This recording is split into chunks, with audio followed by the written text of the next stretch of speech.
Matapihi ki te ao o nehe. You're not a community unless you have a history. And this has a particular part, an important part in Waikato history. Nā kingi tāwhia o te tono kia whakatū Paremata Māori I whai muri I ngā pakanga whenua I ngā tau kotahi mano warurau ono te kau.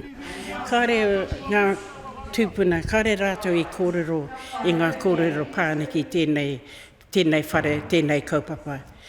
Nā rātou kōrero kia mātou, me noho puku koutou, me whakarongo, ko tēnei tō koutou mahi anake. Engari, ko huri te ao.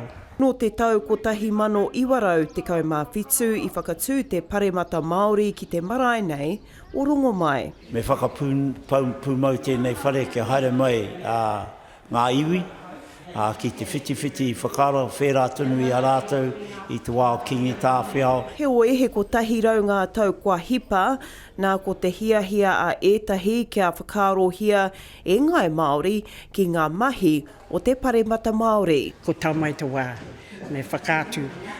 Ia hara ko nā te haua anake, engari mohi o tātou katoa, ko ngā motu, ngā rangatira o ngā iwi I tau mai ki konei mō te hui wānanga. There's not enough teaching about the importance of the King movement. What does it tell us, not only about New Zealand history, but about history in general? Ka tūwhera te whakāturanga nei ki te hapori whānui, kia āhei ai rātou te kite I ngā āhuatanga o mua. Ripika Timutimu, Te Karere.